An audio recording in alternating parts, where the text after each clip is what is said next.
Hello everyone, स्वागत है आप सभी का आपके अपने चैनल एमएसटी जानी शॉर्ट्स एंड व्लॉग में। तो कैसे हो? आशा करती हूँ कि आप लोग अच्छे होंगे। तो आज की इस वीडियो में मैं उन लोगों के लिए होने वाली है जो मेरी सिस्टर है, जो हाउस वाइफ है और अपना स्टडी कर रही हैं। तो आप किस तरीके से अपना 5 से 6 घंटे का टाइम आप मैनेज कर सकते हो, अगर इसी बात पर बताए हुए आप आगे फॉलो करोगे। तो अगर आप लोग डीएसएसबी की तैयारी कर रहे हैं, क्योंकि सीटेट का क्लियर एग्ज़ाम हो गया है, अभी कोई एग्ज़ाम नहीं है, और अगर आप रियल में चाहते हैं कि आप एक टीचर बनना चाहते हो, जीवन में कुछ करना चाहते हो, तो मैं उन हाउस वाइफ के लिए बोल रही हूँ, क्योंकि मैं भी एक हाउस वाइफ हूँ, इन चीज़ों को फेस करके आ रही हूँ और मैं अपना ही एक्सपीरियंस आप लोगों तक शेयर करती हूँ। तो वीडियो को आप एंड तक ज़रूर देखना, आप लोगों को बहुत फ़ायदा होगा। तो क्योंकि आप 5 या 6 घंटे की स्टडी किस तरीके से फॉलो करें और कैसे अपना टाइम निकालें, ताकि जब तक डीएसएसबी का एग्ज़ाम हो और आप अच्छे से अपना एग्ज़ाम क्लियर कर पाए और सिलेक्शन ले पाए आप लोगों को।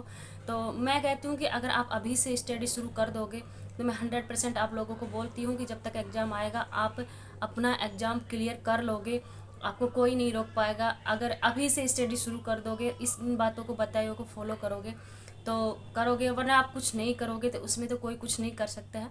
तो आप वीडियो को एंड तक ज़रूर देखना। और वीडियो शुरू करने से पहले आप लोगों से एक रिक्वेस्ट है कि मेरे चैनल को सब्सक्राइब नहीं किया है तो प्लीज़ सब्सक्राइब करें, लाइक करें और ज़्यादा से ज़्यादा शेयर करें और बेल आइकन के बटन को दबाएं, ताकि इसी तरीके की ऑथेंटिक इन्फॉर्मेशन या जो भी है एक्सपीरियंस आप लोगों तक हम शेयर करते हैं। क्योंकि हम हाउस वाइफ की कितनी सारी प्रॉब्लम होती है और ये चीज़ें आप लोगों को कोई नहीं शेयर करेगा, क्योंकि मैंने ये फेस की है। इसी वजह से मैंने अपना ये चैनल बनाया, ताकि जो भी मेरी सिस्टर है और इन चीज़ों को फेस करती है तो वो अपना भी कुछ कर पाए, हताश होकर ना बैठे।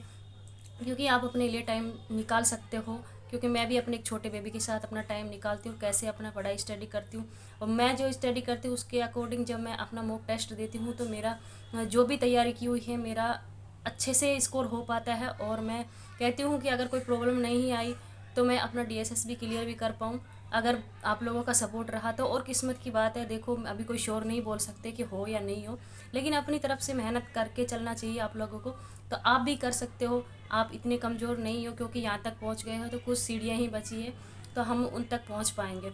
तो मैं आप लोगों को बताऊँगी कि आप हाउस वाइफ हो, क्योंकि दिन में आप लोगों के पास टाइम नहीं रहता है, तो नाइट में आप अपना स्टडी के लिए निकाल लीजिए। दिन में एक्स्ट्रा है कि जो अगर हम फ़ोन वगैरह चलाते हैं या कुछ भी कैसे भी करके आप अपना टाइम मैनेज कीजिए।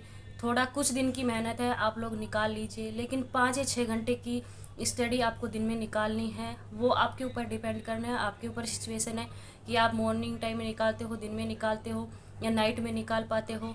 कैसे भी करके आप अपना स्टडी टाइम घंटा रेगुलर नहीं निकाले, 4-5 घंटे की पढ़ाई आप बीच में गैप दे दे के, ज़रूरी नहीं है कि आप 2 घंटा या 3 घंटा एक साथ बैठ के पढ़ रहे हो।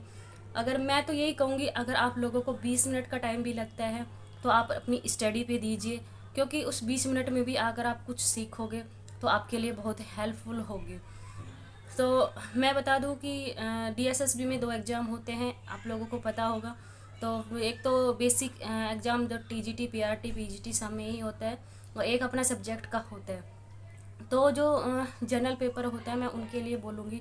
तो जैसे उसमें 5 सब्जेक्ट आते हैं, तो आपका कौन सा स्ट्रॉन्ग है। मान लो कि 4 में से आपका इंग्लिश अच्छा है, मैथ्स वीक है, या मैथ्स भी अच्छा है, इंग्लिश वीक है, या कोई भी एक सब्जेक्ट है जो आपका वीक, और आप सोच रहे हो कि इसमें मैं नहीं कर पाऊँगी, तो जो 4 सब्जेक्ट आप लोगों के पास बचे हैं आप उन पे फोकस कीजिए। और जैसे कि मैं आप लोगों को बता दूं, मेरा इंग्लिश थोड़ा वीक था और मेरा वीक है भी, तो मैं ज़्यादा इंग्लिश पे कम फोकस करती हूँ। मतलब कोशिश करती हूँ कि जितना मैं कर पाऊँ, 10 या 12 नंबर का मेरा हो जाता है, जिसमें वो कैब वगैरह आती है, एंटोनिम सिनोनिम वगैरह जो भी आते हैं अपोजिट वर्ड, तो वो उनका ही मैं तैयारी करती हूँ। मैं ज़्यादा ग्रामर के चक्कर में नहीं पड़ती हूँ, क्योंकि ग्रामर के चक्कर में जब फुल में से फुल मार्क्स किसी को नहीं आते। तो आप लोग भी इसी तरीके से कीजिए। अगर आपका जो भी आपको चैप्टर आते हैं आप उसको कन्फर्म से कीजिए। मान लो आप लोगों का मैथ वीक है, तो आप मैथ में वो चैप्टर कीजिए जो आपको अच्छे से आते हैं। तो उनका अपना एक टारगेट बना ले कि मुझे इन चैप्टर में करना। मान लो आप दोनों 1-2 चैप्टर आप लोगों को नहीं आ रहा है तो आप उसको छोड़ देना, क्योंकि 2 नंबर की वजह से आप 18 नंबर आपके नहीं खो सकते हो। तो आप 18 नंबर वाला जो है पोर्शन उसको अच्छे से करें, बार बार रिवीजन करें और उनको ही स्ट्रॉन्ग बनाएं। क्योंकि ऐसा तो नहीं है एग्ज़ाम में जो भी बैठता है सब अपनी तरह ही होते हैं। तो वही चीज़ें हैं कि जो अपना अच्छा है आप उसको अच्छा बेटर करने की कोशिश करें। ज़्यादा हाई में ना पड़े। उसमें पढ़ने के चक्कर में क्या होता है कि जो हमारा आता है हमें, हम उसको भी कवर नहीं कर पाते हैं, और जो नहीं आता है उसको तो करते ही हैं, फिर भी हमें वो नहीं आ पाता है, एक दो आता है, और एग्ज़ाम में जब वो क्वेश्चन आता है तो भी हम नहीं कर पाते हैं, क्योंकि हमारा अच्छे से क्लियर नहीं हुआ होता है, और जो बाकी के हमारे अच्छे थे हम उनको भी गवा देते हैं। ये हर किसी के साथ होता है, आप लोगों के साथ भी होता होगा। तो आप लोग ऐसा ही कीजिए, जो आपका स्ट्रॉन्ग है, जो चैप्टर आपको अच्छे से आता है, आपको उसी को बार बार रिवीजन करें, ताकि एग्ज़ाम में अगर कोई क्वेश्चन आ जाए तो आप उसको तो बिल्कुल नहीं छोड़ पाओगे। वो आपको बोनस मार्क्स होते हैं, आपके लिए हेल्प होगा। ये चीज़ें आप लोगों को कोई नहीं बताएगा, मैं इसलिए आप लोगों तक शेयर करती हूँ कि क्योंकि अगर आप लोगों का कुछ फ़ायदा हो जाए तो अच्छी बात है। तो आप ये चीज़ फॉलो कीजिए। मान लो हिंदी आपकी अच्छी है तो हिंदी को ही स्ट्रॉन्ग बनाइए, ताकि 20 नंबर आपके कहीं नहीं जाएंगे। और जीएस की बात होती है, जीएस के लिए हमें इतना सारा पढ़ना होता है, तो मैं तो जो करती हूँ वही आप लोगों को बताऊँगी, क्योंकि मैं करंट अफेयर्स ही पढ़ती हूँ। करंट अफेयर्स से क्वेश्चन पूछे जाते हैं, तो मान लो करंट अफेयर्स के मेरे 3 या 4 क्वेश्चन ठीक भी हो गए तो बहुत अच्छी बात है। 15 के चक्कर में मेरे को इतना सारा कुछ पढ़ना पड़ेगा। और अगर आपका सब्जेक्ट एसएसटी है तो आपको जीएस अलग से पढ़ने की ज़रूरत ही नहीं पड़ेगी।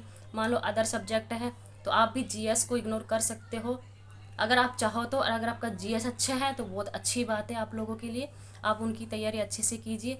और जो भी सब्जेक्ट जैसे मैंने आप लोगों को बताया, तो मान लो मेरा इंग्लिश वीक है तो मैं अपना 4 सब्जेक्ट लेकर चलती हूँ।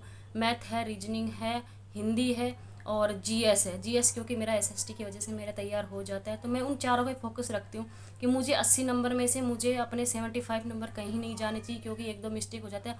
और मैं 80 में से 80 का टारगेट लेकर ही चलती हूँ। तो आप भी ऐसे ही लेकर चले कि 20 नंबर को छोड़ दो, मान लो उसमें एक दो अगर करने बैठोगे तो आपका वो भी सही हो जाता है। तो 20 का टारगेट लेके मतलब 80 का टारगेट लेके चलो कि मुझे 80 में से 80 क्वेश्चन ठीक करने हैं। इस तरीके से आप चलोगे तो मैं आपको 100% बोल सकती हूँ कि आपके 70+ मार्क्स आसानी से आ जाएंगे। और 70+ मार्क्स अपने आप में बहुत मायने रखते हैं है। तो यही चीज़ें होती हैं, और यही चीज़ें अगर आप लोग फॉलो करोगे तो ये 4-5 घंटे की पढ़ाई में ही इंक्लूड कर लीजिए। मान लो आपने जनरल पेपर के लिए 3 घंटे निकाल लिए, तो 2 घंटे अपने सब्जेक्ट के लिए भी आप आसानी से निकाल सकते हो। और सब्जेक्ट के लिए भी मैं यही आप लोगों को कहूँगी, क्योंकि 10 नंबर की उसमें पेडागोजी आती है, और पेडागोजी आपकी सीटेट में पड़ी हुई होती है। और थोड़ा सा रिवीजन अगर आप और कर लोगे तो आपके 10 नंबर जो पेडागोजी के आते हैं सब्जेक्ट में वो कहीं नहीं जाएंगे। बाकी बची है 90 नंबर का सब्जेक्ट जो भी होता है आपका, तो उसमें भी आप ऐसे ही कीजिए कि जो आपको आता है उस ही चैप्टर को ज़्यादा से रिवीजन करीजिए, तो आप लोगों को फ़ायदा होगा। और जो मतलब ज़्यादा हार्ड है जिसको आप पढ़ ही नहीं पा रहे तो आप उसको इग्नोर कर सकते हो। तो अपने सब्जेक्ट में भी आप लोगों को यही करना है, जो आपका अच्छे से क्लियर है आप उसको बार बार पढ़िए और अपना टाइम टेबल बना लीजिए, और हर दिन का टारगेट लेके चलने की मुझे आज पूरा करना है। तो अगर आप लोग इस तरीके से चलोगे तो आप एग्ज़ाम आएगा तब तक मैं आपको श्योर कह सकती हूँ कि सिर्फ 5 या 6 घंटे की पढ़ाई में ही आप अपना डीएसएस भी क्लियर कर लोगे। तो गाइज यही आप लोगों को इन्फॉर्मेशन देनी थी। अगर इस बताई हुई बातों पे आप लोग फॉलो करोगे, जब आप एग्ज़ाम दोगे आपका सिलेक्शन होगा तो आप खुद रियलाइज करोगे कि शायद किसी ने सही कहा था। तो गाइज यही था आज की वीडियो में। तो मिलते हैं नेक्स्ट वीडियो में। और वीडियो कैसी लगी आप लोगों को, अच्छी लगे तो लाइक करना और ज़्यादा से ज़्यादा शेयर करना। तो मिलते हैं नेक्स्ट वीडियो में, और वीडियो देखने के लिए आप लोगों को धन्यवाद, और तब तक के लिए बाय बाय।